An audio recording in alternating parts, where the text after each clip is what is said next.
জাহাঙ্গীরনগর বিশ্ববিদ্যালয় শিক্ষার্থী সংসদ জাকসু নির্বাচন উপলক্ষে বাংলা ভিশনের বিশেষ পডকাস্টে আপনাদের স্বাগত জানাচ্ছি। আমি কেফায়েত শাকিল।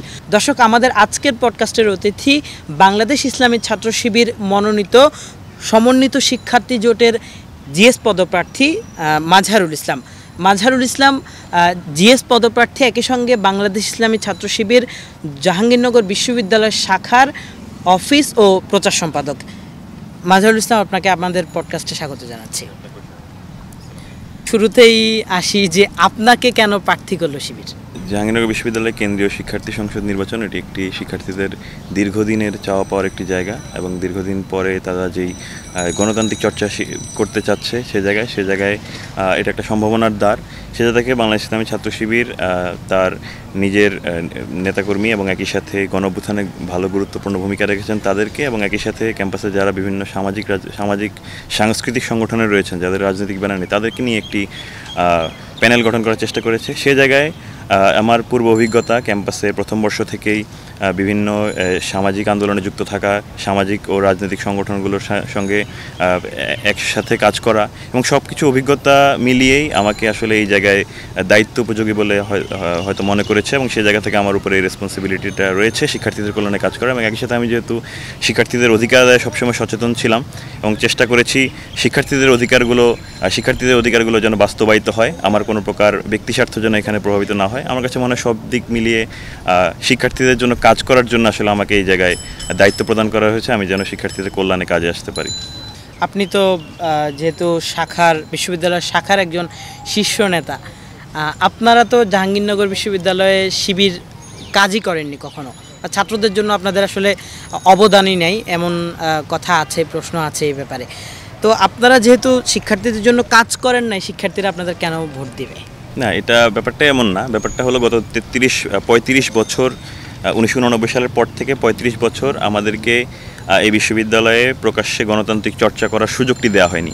আমাদেরকে জোরপূর্বক একটি মিথ্যা ফ্রেমিংয়ের মাধ্যমে আমাদেরকে এই জায়গায় গণতান্ত্রিক চর্চার পথ রুদ্ধ করে দেওয়া হয়েছে, শিক্ষার্থীদের কল্যাণে আসার পথ রুদ্ধ করে দেওয়া হয়েছে, আমাদের যে সেই আদর্শ প্রচারের জায়গা থেকে আমাদেরকে রুদ্ধ করে দেওয়া হয়েছে। সেই জায়গা থেকে আমরা 35 বছর শিক্ষার্থীদেরকে কল্যাণে কাজে আসতে আমাদেরকে সুযোগ দেওয়া হয়নি আসলে।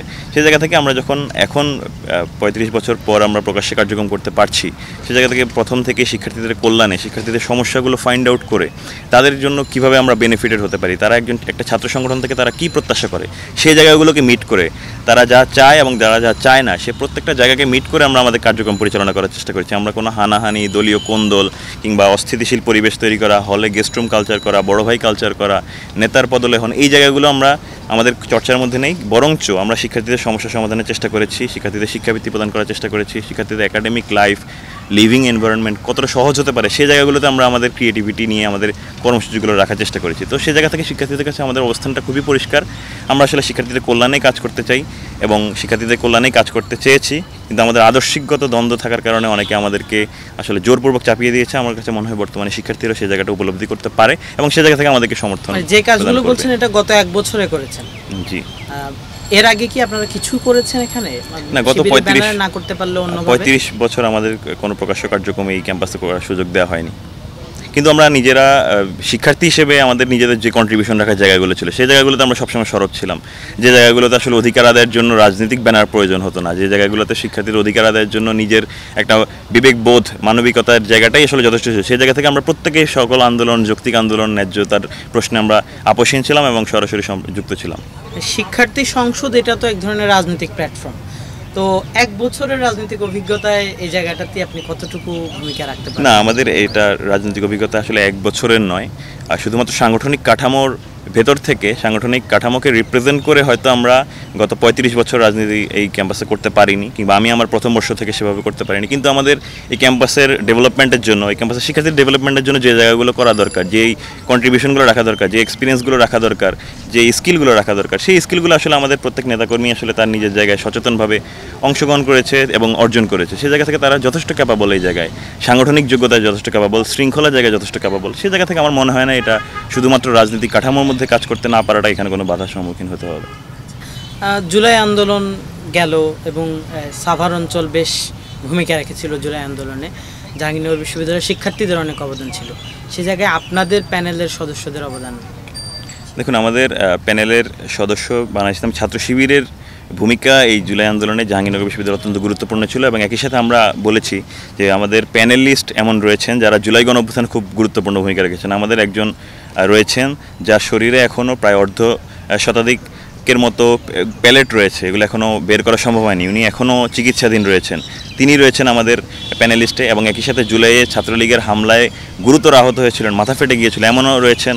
এবং আরও একাধিক রয়েছেন যারা আসলে সরাসরি জুলাই হামলায় ক্ষতিগ্রস্ত হয়েছিলেন, সেই জায়গায় রয়েছেন। এবং আমাদের ছাত্র শিবিরের যদি অবদানের কথা বলতে হয় জুলাই আন্দোলনে, ছাত্র শিবির সরাসরি এখানে এই আন্দোলনকে বেগবান করার জন্য logistic support, communication support, man power support, কিংবা সমন্বয়কদের যেই সেফ হাউসের সাপোর্ট, মেডিকেল সাপোর্ট, সব রকম সাপোর্ট দিয়ে আসলে চেষ্টা করেছে এই বিশ্ববিদ্যালয়, জাহাঙ্গীরনগর বিশ্ববিদ্যালয় আন্দোলনটা যেন এই বাংলাদেশের কন্টেক্সটে খুব ভালনারেবল হতে পারে, কোনোভাবে যেন এই জায়গায় আন্দোলন স্থিমিত হতে না পারে, সে জায়গায় আমাদের যথেষ্ট কন্ট্রিবিউশন ছিল। আপনার কন্ট্রিবিউশন ছিল কোনো? হ্যাঁ, আমাদের জন্য দায়িত্ব ভাগ করা ছিল সবার। আমাদের শুরুতে আমি সরাসরি যুক্ত ছিলাম এই ক্যাম্পাসের আন্দোলনে। এরপর আমাদের যখন 15 জুলাই আমাদের শিক্ষার্থীদের উপর বর্বরভাবে হামলা করে সন্ত্রাসী সংগঠন, নিষিদ্ধ সংগঠন ছাত্রলীগের শিক্ষার্থী নামধারী সন্ত্রাসীরা, এবং তখন আমার দায়িত্বটা ভাগ করে দেওয়া হয়। আমার দায়িত্ব ছিল মেইনলি ম্যান পাওয়ার এঙ্গেজমেন্ট, কে কোন জায়গায় কন্ট্রিবিউশন রাখবে, কাকে কোথায় আন্দোলনে যুক্ত হবে। এবং দ্বিতীয়ত ছিল মেডিকেল টিমের আমাদের একটা বড় অংশ কিন্তু আহত হয়েছিল জাহাঙ্গীরনগর বিশ্ববিদ্যালয়ে, তাদের যে মেডিকেল সেবা, সেই মেডিকেল সেবার সম্পূর্ণ দায়িত্বটা আসলে আমার ছিল। আমি সে জায়গায় মেডিকেলে তাদের কী অবস্টাকল ছিল বা কী চিকিৎসা প্রক্রিয়াকে কত সহজ করা যায় সে জায়গা ছিল। এবং সর্বশেষ ছিল আমার লজিস্টিক সাপোর্টটাও ছিল, এবং একই সাথে যেই সমন্বয়কদেরকে আসলে যে নিরাপত্তা কিংবা সেফ হাউসের ব্যবস্থা করা, এই ওভারঅল কন্ট্রিবিউশনের জায়গাটা আমার ছিল। শেষে 23 জুলাইয়ের দিকে আমার আপন ছোট ভাই হাসনাতুল ইসলাম ফাইয়াজ আমাদের বাসা থেকে আটক হয় এবং 3 দিনের জন্য গুম হয়ে যায়। তো তখন আসলে আমার জন্য এই ব্যাপারটা আরও প্রতিকূল হয়ে যায়। আমি আসলে এই ক্যাম্পাসের সরাসরি যে কন্ট্রিবিউশন রাখার জায়গাটা সেটা আরও বেশি কঠিন হয়ে যায়। আমাকে সরাসরি ঢাকার দিকে চলে যেতে হয়। 3 দিন তাকে গুম রাখা হয়। 3 দিন তাকে যখন পাই না, এই সময় আইনি জটিলতা অনেক ফেস করতে হয়, তাকে খোঁজার জন্য বিভিন্ন জায়গায় যোগাযোগ করতে হয়, ইন্টারন্যাশনাল মিডিয়ার সঙ্গে যোগাযোগ করতে হয়। 3 দিন পর যখন তাকে আসলে আদালতে প্রেজেন্ট করা হয়, সর্বপ্রথম সে বলে আসলে যে আমাকে খুব হন্য হয়ে খুঁজছে, আমি যেন খুব নিরাপদ আশ্রয়ে থাকি, আমাকে তারা খুব ভালোভাবে খুঁজছে, আমার লোকেশন পাওয়ার জন্য তাকে বর্বর নির্যাতন করেছে। সেই জায়গা থেকে আমাকে তখনই সতর্ক হয়ে যেতে হয়। ইভেন আমি যখন এই সতর্কতার জায়গাগুলো করি, আমার পুরো বাসা ঘেরাও করে রাখতো 24 ঘন্টা। আমার আব্বু আম্মুর ফোনে অফলাইনে কল দেওয়া যেত না, অফলাইন ট্র্যাক হতো তারা, এবং কলের ট্র্যাকেরগুলোর খোঁজ নিত কল দিয়ে। আবার আমি যখন ইভেন আমার নিরাপত্তা ঝুঁকির জন্য ঢাকার বাইরে চলে যাই, সেই জায়গায় পুলিশ পাঠানো হয়, আমি কৌশলে সেখান থেকে আমি এসকেপ করতে পারি। এভাবে আসলে প্রতিটা সময় আমাদের খুবই চ্যালেঞ্জের মধ্যে গিয়েছিল, গোয়েন্দা নজরদারির মধ্যে গিয়েছিল, মৃত্যু ঝুঁকি ছিল, স্বরাষ্ট্র মন্ত্রণালয়, আইন মন্ত্রণালয় থেকে সরাসরি আমাদের সম্মুখ পরিবারের উপর ঝুঁকি ছিল। তাদের ধারণা ছিল হয়তো আমার কন্ট্রিবিউশনটা এই ক্যাম্পাসে এমন অনেক কিছু, যদিও আমার কন্ট্রিবিউশনটা আমি নিজেকে অনেক গ্লোরিফাই করবো না, কিন্তু তাদের ধারণা ছিল এই ক্যাম্পাসে হয়তো আমার হিউজ কমিউনিকেশন এবং হিউজ কন্ট্রিবিউশন রয়েছে। সেই জায়গা থেকে পুরো জুলাইটা আসলে আমার এবং আমার পরিবার এবং পুরো জাহাঙ্গীরনগর বিশ্ববিদ্যালয়ের শিক্ষার্থীদের জন্য অনেক চ্যালেঞ্জিং ছিল। মানে কেন পুলিশ আপনাকে টার্গেট করেছিল? আপনি কি তখনও শিবিরের দায়িত্বে ছিলেন এখানকার? না, আমি তখন শিবিরের দায়িত্বে, আমাদের তো প্রকাশ্য কার্যক্রম ছিল না, কিন্তু আমরা সংগঠিত ছিলাম এবং তারা আমার যে কমিউনিকেশন, আমার তখন তো অনলাইন কমিউনিকেশন ছিল না, অফলাইনে বাধ্য হয়ে যোগাযোগ করতে হতো, এবং আমার এত পরিমাণ জনশক্তির সঙ্গে যোগাযোগ করতে হতো, আমার কলের ট্রাফিকিং অনেক ছিল। সেই জায়গা থেকে যতটুকু তথ্য পেয়েছি আমার ছোটো ভাই থেকে, আমার কলের এই ট্রাফিকিংটাকে তারা নজরদারি করেছে, আমার কল রেকর্ডের ব্যাপারটা তারা অবগত হয়েছে, সেই জায়গা থেকে তারা আমাকে হয়তো তাদের এনলিস্টেড করেছে। আচ্ছা, জাহাঙ্গীরনগর বিশ্ববিদ্যালয়ে আপনাদের বিরুদ্ধে, শিবিরের বিরুদ্ধে একটি হত্যার অভিযোগ রয়েছে, যেটি ব্যাপক আলোচিত, কবির হত্যা। এই এখনও মনে করা হচ্ছে যে আপনারা এই হত্যার কারণে আপনারা ছাত্রদের সমর্থন পাবেন না। আপনারা কি মনে করেন? না, এই হত্যার অভিযোগ কি আপনারা আসলে এড়াতে পারেন না? দেখেন, এই পর্যন্ত জাহাঙ্গীরনগর বিশ্ববিদ্যালয়ে 8টি হত্যাকাণ্ড ঘটেছে। এই 8টি হত্যাকাণ্ডের মধ্যে একটাই মাত্র ঘটনা যেটার আদালতে বেকসুর খালাস দেওয়া হচ্ছে সবাইকে নির্দোষ সাব্যস্ত করে, সেটাই হলো যে অভিযোগটা আনা হয়। বাকি 7টা হত্যা মামলা নিয়ে কাউকে কোনো কথা বলতে দেখবে না। সেই হত্যাকাণ্ডের মধ্যে ছাত্রদলের নিজেদের খুন রয়েছে, ছাত্রলীগের খুন রয়েছে, প্রগতিশীলদের ভূমিকা রয়েছে, সে জায়গায় কিন্তু তাদেরকে খুব বেশি আলোচনা করতে দেখবেন না। কিন্তু এমন একটা জিনিস নিয়ে আলোচনা করতে দেখবেন যেটা আসলে একমাত্র মীমাংসিত মামলা, যেখানে সবাই বেকসুর খালাস পেয়েছে, এবং বরং সেই জায়গাটা নিয়ে বেশি আলোচনা করা হয়। আমার কাছে মনে হয় এই জায়গাটা শুধুমাত্র অন্যদের রাজনৈতিক এজেন্ডার অভাব এবং অব্যাহতভাবে একটা মিথ্যাচারকে সমাজে প্রতিষ্ঠিত করার একটা প্রয়াস ছাড়া আর কিছুই না। না, আপনারা যদি নির্দোষী হয়ে থাকেন তাহলে আপনাদেরকে এত বছর এখানে রাজনীতি করতে দেওয়া হয়নি কেন? ফ্যাসিবাদী কায়দায় অবশ্যই। আমরা যখন চেষ্টা করেছি আমরা এই জায়গায় আমাদের কার্যক্রম পরিচালনা করব, তখনই আবার আমাদের উপর খড়গ নেমে আসছে। 94 আমাদের কামরুল ভাই, তিনি কিছুই করেননি, তিনি পদার্থবিজ্ঞান বিভাগে ভর্তি হয়ে এই ক্যাম্পাসে এসেছিলেন, হলে নামাজ পড়েছেন। এই নামাজ পড়া থেকে সন্দেহ করেছেন যে এই ছেলের এত টানা ওয়াক্ত নামাজ পড়ছে, তাকে সন্দেহ করে তার রুমে নিয়ে গেছে, ভাসানী হলে নিয়ে গেছে। তাকে সন্দেহ করে প্রথমত সন্দেহবশত তাকে জিজ্ঞাসাবাদ করে, পরে ওনার পকেটে একটা ডায়েরি পাওয়া যায় ছাত্র শিবিরের। এটি যখন নিশ্চিত করা হয়, দেখেন কোনো অভিযোগ নাই, কোনো প্রকার দোষ নেই, শুধুমাত্র শিবিরের পকেটে ডায়েরি পাওয়ার কারণে ওনাকে সারা রাত ভর নির্যাতন করে ওনাকে সকালবেলা ওনাকে শাহাদাত বরণ করতে হয় ওনাকে। এবং এমন মেরেছিল যে উনি যখন পানি চেয়েছিলেন তখন ওনাকে প্রস্রাব খেতে দেওয়া হয়েছিল, কোনো পানি দেওয়া হয়নি। এমন পরিমাণ ডিহিউম্যানাইজড এবং নির্যাতনের পর্যায়ে ছিল, কোনো প্রকার অপরাধ দরকার ছিল না, শুধুমাত্র শিবির নামটা যথেষ্ট ছিল। এইভাবে প্রত্যেকবার ঘটনা, আমাদের অর্ধশতাধিক ভাইকে এই ক্যাম্পাস থেকে বহিষ্কার করা হয়েছিল শুধুমাত্র শিবির পরিচয়ের কারণে। কোনো প্রকার অভিযোগ ছিল না, কোনো প্রকার দায় ছিল না তাদের উপর। এমন একটা পরিবেশ যখন একটা বিশ্ববিদ্যালয়ে থাকে, তখন তাকে ছাত্র শিবির তার নিজের নামে পরিচয়ে রাজনীতি করবে, এই জায়গাটা আসলে খুবই চ্যালেঞ্জিং ছিল। এরপরও যারা আসলে আমাদেরকে বলতে চায় যে আমরা কেন আসলে এই এত সময় দীর্ঘ করতে পারিনি, তারা আসলে এই যে পলিটিক্যাল কালচারটা ছিল, ফ্যাসিবাদী কালচারটা ছিল, এটাকে আসলে তারা মনে হয় কখনো ভিকটিম হননি, হয় তারা ভিকটিম হননি, আর নতুবা তারা এটার সাথে প্রতারণা করছে। যারা এই অভিযোগটা তুলছেন আমরা জানি তারাও নির্যাতিত, তাহলে তো আপনি এটা নতুবা তাদের প্রতি শ্রদ্ধাশীল হওয়ার জায়গাটা ছিল, যে যারা এত বেশি নির্যাতিত তাদের প্রতি আমাদের সহানুভূতি শ্রদ্ধাশীলতার জায়গাটা থাকা উচিত ছিল। তারাও যেহেতু নির্যাতিত, আমার কাছে মনে হয় এই সমর্পিত সংস্কৃতিটা থাকা উচিত। আপনারা এত বছর পরে ক্যাম্পাসে কাজ করার সুযোগ পাচ্ছেন, ধরেন আপনি জিএস নির্বাচিত হয়ে গেলেন বা আপনার প্যানেল নির্বাচিত হয়ে গেল, আপনারা সেই 35 বছরের প্রতিশোধ নেবেন নাকি?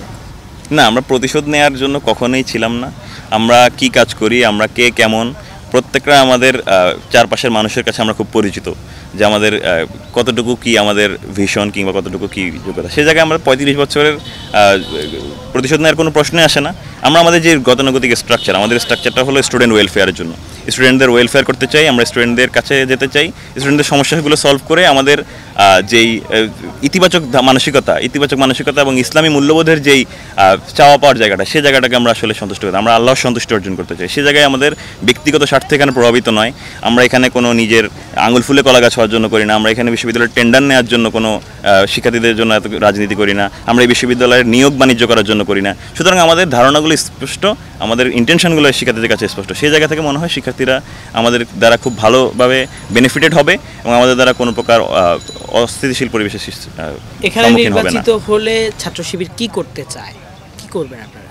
এখানে মূলত জাহাঙ্গীরনগর বিশ্ববিদ্যালয় কিন্তু প্রতিষ্ঠিত হয়েছিল একটা গবেষণামুখী শিক্ষার আউটপুট দেওয়ার জন্য। আমরা ছাত্র শিবির একাডেমিক দিকটাতে অনেক বেশি ফোকাস দিই এবং শিক্ষার্থীদের একাডেমিক গ্রোথ এবং শিক্ষার্থীরা যেন এই দেশের জন্য দক্ষ জনবল হতে পারে, এই দেশের জন্য একটা অ্যাসেট হতে পারে, সেই জায়গায় আমরা সবসময় সর্বোচ্চ ফোকাস দিই। এবং সেই কারণে অনেকে আমাদেরকে এনজিও সংগঠনও বলার চেষ্টা করে, যদি এটা আসলে আমাদের জন্য যুক্তিযুক্ত নয়। সেই জায়গা থেকে আমরা শিক্ষার্থীদের কল্যাণে এই বিশ্ববিদ্যালয়টা যেন গবেষণামুখী একটি বিশ্ববিদ্যালয় হতে পারে, শিক্ষার্থীর একাডেমিক বান্ধব হতে পারে। যে পলিটিক্যাল ডোমিনেন্সটা আসলে এই ক্যাম্পাসের প্রত্যেকটা ডিসিশনকে ম্যানিপুলেট করে, শিক্ষক শিক্ষার্থী সম্পর্ক পর্যন্ত ম্যানিপুলেট করে, প্রশাসনিকভাবে পর্যন্ত সব কিছুতে ম্যানিপুলেট করে। আমরা সেই কালচারটাকে রিফর্ম করতে চাই, কালচারটাকে আসলে সুস্থিতিশীল পরিস্থিতি আনতে চাই। প্রথমত আমরা এটা করতে চাই, এরপর আসলে ক্যাম্পাসে যে মৌলিক সমস্যাগুলো রয়েছে সেই সমস্যাগুলোকে সলভ করতে চাই। আমার কাছে মনে হয় এর দ্বারা একটা সুন্দর সূচনা করে দিয়ে যেতে পারবো আমরা এই বিশ্ববিদ্যালয়ের, যেটার দ্বারা দীর্ঘ সময় এই ক্যাম্পাসের শিক্ষার্থীরা আসলে উপকৃত হবে। আপনাদের মানে যে ইশতেহার আপনারা দিচ্ছেন, এই ইশতেহার আপনারা কিভাবে বাস্তবায়ন করবেন, আপনাদের পরিকল্পনা কি? যে ইশতেহার বাস্তবায়নের ক্ষেত্রে আমরা কিছু প্র্যাকটিক্যালিটির দিকে বেশি ফোকাস দিতে চাচ্ছি। আমরা শুধুমাত্র ইশতেহার দিচ্ছি, করব কিংবা থিওরিটিক্যাল এই জায়গায় আমরা যেতে চাই না। প্রথমত আমরা জুলাইয়ের স্পিরিটটাকে খুব ভালোভাবে ধারণ করতে চাই, যে মানুষের মত প্রকাশের স্বাধীনতা, মানুষের নিজের যে মতভেদ থাকবে কিংবা যে কথা বলার অধিকার থাকবে, সেই জায়গাটাতে সর্বোচ্চ শ্রদ্ধাশীল হওয়া এবং অন্যের প্রতি সহিষ্ণু হওয়া, এই জায়গাটাতে আমরা অনেক বেশি সচেতন থাকার ব্যাপারে অনেক বেশি ইতিবাচক। এর পরবর্তীতে ক্যাম্পাসের যে একাডেমিক জায়গাগুলোতে শিক্ষক নিয়োগের ব্যাপারে যেই জটিলতাগুলো রয়েছে, শিক্ষক নিয়োগের ক্ষেত্রে এখন অনেক বেশি সরাসরি দলীয়করণটা হয়ে যায় শিক্ষক নিয়োগের মাপকাঠি। আমরা এই জায়গাটাতে প্রভাবক হিসেবে কাজ করতে চাই। আমরা চাই শিক্ষকরা যেন তাদের যোগ্যতা অনুযায়ী আসলে এই বিশ্ববিদ্যালয়ে শিক্ষক হতে পারেন এবং একই সাথে শিক্ষার্থীরা যেন একটা শিক্ষার আইডিয়াল পরিবেশ পায়। এই আইডিয়াল পরিবেশ পাওয়াটা তখনই সম্ভব যখন তাদের রাজনৈতিক মদতপুষ্ট হওয়া লাগবে না, নেতার আশীর্বাদ পুষ্ট হওয়া লাগবে না, তাদের নেতার পদলেহন করার মতো কালচার থাকবে না, সেই কালচারটাকে আমরা একটা ওভারঅল পরিবর্তন করতে চাই। বিভিন্ন ক্লাব, ফোরাম কিংবা তাদের নেতৃত্বের চর্চাগুলো কিংবা স্কিল ডেভেলপমেন্টের জায়গাগুলো চর্চা করে এবং একই সাথে তাদের উচ্চশিক্ষার জন্য আমরা সহায়ক ভূমিকা পালন করতে চাই, একাডেমিক এনহান্সমেন্টের জন্য আমরা কাজ করতে চাই। আমার কাছে মনে হয় একাডেমিক ফোকাসটাই আমাদেরকে এখানে ভালনারেবল করবে এবং সে জায়গা থেকে এই ক্যাম্পাস পরিবর্তনের ক্ষেত্রে আমাদেরকে অনেক বেশি এগিয়ে রাখবে। আপনার ব্যক্তিগত পরিকল্পনা, আপনি নিজে যদি জিএস হন, জিএস তো প্রধান নির্বাহীর ভূমিকা পালন করে, তো প্রধান নির্বাহী হিসাবে ধরেন আপনি শুধু জিতলেন আর আপনার অন্যরা অন্য প্যানেল থেকে জিতলো, বা আপনারা পুরো প্যানেল জিতলেন, অন্য 1-2 জন হয়তো মাঝখানে অন্য জায়গা থেকে জিতলো, তাকে কি কাজ করার সুযোগ দিবেন বা তাদের সাথে কিভাবে সমন্বয় করবেন? ক্ষেত্রেই একই রকম মানসিকতা রাখাটা খুব জরুরি। যদি আমরা অধিকাংশ কিংবা পূর্ণাঙ্গ প্যানেল আমরা জয়লাভ করি এবং একই সাথে যদি শুধুমাত্র আমি জয়লাভ করি কিংবা আমার অন্য কোনো প্রতিনিধি জয়লাভ করেন, বাকিরা করেন না, আমার মনে হয় এই ক্যাম্পাসের ইনক্লুসিভিটি, যেটা প্রত্যেকের মতের প্রতি যে শ্রদ্ধাশীলতার জায়গা, প্রত্যেকের যে ভিউজগুলো রয়েছে, প্রত্যেকের যেই স্বপ্নগুলো, ভিশনগুলো রয়েছে, প্রত্যেকে যেভাবে ক্যাম্পাসকে দেখতে চায়, সেই জায়গাগুলো শ্রদ্ধাশীলতার জায়গাটা রাখা হলো সবচেয়ে বড় চ্যালেঞ্জ এবং সবচেয়ে বড় প্রধান কর্তব্য। সেই জায়গা থেকে নির্বাচিত হওয়ার দ্বারা সবার আগে শিক্ষার্থীদের কাছাকাছি থাকতে হবে। শুধুমাত্র আমি নির্বাচনের আগে শিক্ষার্থীদের কাছাকাছি গেলাম, নির্বাচনের পর তাদেরকে ভুলে গেলাম, আমি ব্যক্তি স্বার্থ হাসিল করার জন্য অনেক বেশি হলাম, এটা আমার কোনোভাবেই কাম্য নয়। সবাইকে সাথে নিয়ে সবাই যেন সহযোগীপূর্ণ মনোভাব নিয়ে এই ক্যাম্পাসকে একই রকম চিন্তা লালন করতে পারে, এই ক্যাম্পাসের ডেভেলপমেন্টের চিন্তা ভাবনা লালন করতে পারে, সেটা হবে প্রধান টার্গেট সবার জন্য। কোনোভাবেই ব্যক্তি এজেন্ডা, দলীয় এজেন্ডা, নিজের ব্যক্তি স্বার্থ হাসিল করা, এই জায়গাগুলো কারোই কখনোই এই শিক্ষার্থী সংসদ নির্বাচনে মূল মোটো হওয়া উচিত নয়। এবং শিক্ষার্থী সংসদ নির্বাচন সেই জায়গাও নয়, এটা কোনো প্রশাসনিক দপ্তরিক জায়গাও নয়, এটা শুধুমাত্র একটি প্রভাবক ভূমিকা যারা শিক্ষার্থীদের ভয়েসকে নিজেদের ভয়েসের মাধ্যমে তুলে ধরে। একটা প্রশ্ন বারবার উঠে আসছে যে আপনারা নির্বাচিত হলে ক্যাম্পাসকে আপনারা একটা মাদ্রাসায় পরিণত করবেন, নারীদেরকে আপনারা বোরখা পরতে বাধ্য করতে পারেন, এখানকার যে জাহাঙ্গীরনগর বিশ্ববিদ্যালয় এক ধরনের কালচারের দিক থেকে অনেকটা এগিয়ে, তো এই ক্ষেত্রে আপনারা কালচারকে নিয়ন্ত্রণ করবেন, এই ধরনের প্রচুর প্রশ্ন আছে। আপনারা আসলে কিভাবে কাজ করবেন এই ব্যাপারে? আপনারা কি আসলে এটাকে মাদ্রাসায় পরিণত করবেন? দেখুন, এই জায়গায় দেখতে হলে আগে আমাদের নিজেদেরকে দেখা দরকার। যেমন আমার ছোট বোন মেডিকেলে পড়াশোনা করছেন, আমাদের মুহিব ভাইয়ের বোন মানে শাখা সভাপতি, ছাত্র শিবির শাখা সভাপতি ভাইয়ের বোন শিক্ষকতা করছেন। এছাড়া আমাদের অনেক সেক্রেটারিয়েট ভাইরা রয়েছেন, নেতাকর্মী ভাইরা রয়েছেন, যাদের জায়গা থেকে তারা নারীদের প্রতি অনেক বেশি শ্রদ্ধাশীল, তাদের অনেকেই আত্মীয় স্বজন, অনেকে কর্মজীবী রয়েছেন। এই ক্ষেত্রে তাদের দৃষ্টিভঙ্গিটা খুবই পরিষ্কার। আমরা আমাদের বিশ্ববিদ্যালয়ের কালচারাল অঙ্গনে অনেক ভূমিকা রয়েছে। আমি নিজে এই বিশ্ববিদ্যালয়ের মুক্তমঞ্চে গান গেয়েছি, আমার বিভাগের বিভিন্ন সাংস্কৃতিক প্রোগ্রামে অংশগ্রহণ করেছি। আমাদের চিন্তাভাবনা অত্যন্ত পরিচ্ছন্ন এবং পরিষ্কার। এই জায়গায় আমাদেরকে যে জায়গাগুলোর অভিযোগ দেওয়া হয়, এগুলো আসলে মূলত আমাদেরকে শিক্ষার্থীদের কাছে ভীতিকর রূপে উপস্থাপন করতে চায়, আমাদেরকে একটু স্বাভাবিকতার ঊর্ধ্বে রাখতে চায়, সবাই স্বাভাবিকতা থেকে অস্বাভাবিক রূপে প্রেজেন্ট করতে চায়। আমরা যে আসলে এই ক্যাম্পাসের সকল কিছুর প্রতি শ্রদ্ধাশীল, সে জায়গাটা আসলে তারা ক্ষতিগ্রস্ত করতে চায়। সেই জায়গা থেকে আমার কাছে মনে হয় এই ধারণাগুলো। নতুবা আমরা শিক্ষার্থীদের প্রতি সর্বোচ্চ শ্রদ্ধাশীল, কালচারাল, এডুকেশনাল কিংবা তার যে মতাদর্শ, সব কিছুর প্রতি শ্রদ্ধাশীল। আমার কোনো রাইট নেই অন্যের মতাদর্শের উপর হার্ম করা। আমার নিজের যে মূল্যবোধ রয়েছে, সেই মূল্যবোধ অন্যের উপর চাপিয়ে দেওয়া, এটা আমাকে কখনোই কেউ অধিকার দেয়নি, আমার ইসলাম আমাকে সেই অধিকার দেয়নি। এবং একই সাথে জাকসুর যারা নির্বাচিত হবেন, তাদেরও কখনো এই রাইট নেই যে তারা এই ক্যাম্পাসের শিক্ষার্থীরা কী করবে, কী পড়বে, কী খাবে, কীভাবে চলবে, এগুলো নির্ধারণ করে দেবে। আমার মনে হয় এটা সম্পূর্ণ অবান্তর। বরঞ্চ আমরা এই জায়গায় সর্বোচ্চ উদার এবং শিক্ষার্থীদের কণ্ঠে আমাদের কণ্ঠস্বর এখানে অনুরণন করে। আচ্ছা, আপনাদেরকে কেন শিক্ষার্থীরা বাছাই করবে, পয়েন্টও যদি বলেন যে কী কারণে আপনাদেরকে বাছাই করতে পারে আপনার প্যানেলকে? প্রথমত, আমার প্যানেলের যারা রয়েছেন প্রত্যেকে তার নিজ নিজ সেক্টরে অনেক বেশি ক্যাপাবল এবং প্রিভিয়াসলি এক্সপিরিয়েন্সড। সে জায়গায় দ্বিতীয়ত যে জায়গাটা খুব বেশি জরুরি, সেটা হলো প্রত্যেকের একটা চিন্তার ঐক্য রয়েছে। এই চিন্তার ঐক্যটা এই জায়গায় তারা তাদের প্রত্যেকের যেই ইন্টেনশনের ব্যাপারে অনেক বেশি ট্রান্সপারেন্ট, তারা তাদের নৈতিক জায়গায় সৎ, তারা তাদের যেই অর্থনৈতিক লেনদেন কিংবা তাদের যেই মানসিকতা, সেই মানসিকতার জায়গায় অনেক বেশি পরিচ্ছন্ন। এই ইন্টেনশন এবং তাদের জবাবদিহিতার ভূমিকাটা, এটা আমার কাছে মনে হয় আমার প্যানেলের সকল প্যানেলিস্টদেরকে অন্যদের চেয়ে অনেক বেশি আলাদা করবে। তারা অনেক বেশি এগিয়ে থাকবে এই জায়গায়, যে তারা আসলে নিজেকে গ্লোরিফাই করার জন্য তারা এখানে নির্বাচিত হতে চায় না, বরং তার নিজের মধ্যে যে একটা গুড ইন্টেনশন রয়েছে, সেই গুড ইন্টেনশনটা শিক্ষার্থীদের জন্য পাস করতে চায়, ক্যারি করে নিয়ে যেতে চায় এবং এই শিক্ষার্থীদের কল্যাণে নিজেকে নিয়োজিত করে একটা ভালো আউটপুট চায় তারা দিস লাইফ অ্যান্ড আফটার লাইফে। আপনাকে ধন্যবাদ আমাদেরকে সময় দেওয়ার জন্য। দর্শক, আমরা এতক্ষণ কথা বলছিলাম জাহাঙ্গীরনগর বিশ্ববিদ্যালয় শিক্ষার্থী সংসদ জাকসু নির্বাচনে ছাত্র শিবির সমর্থিত প্যানেল সমন্বিত শিক্ষার্থী জোটের জিএস পদপ্রার্থী মাজহারুল ইসলামের সঙ্গে। দর্শক, পরবর্তী পর্বে আমরা অন্য কাউকে নিয়ে হাজির হব। ততক্ষণ ভালো থাকুন, সুস্থ থাকুন বাংলা ভিশনের সঙ্গে।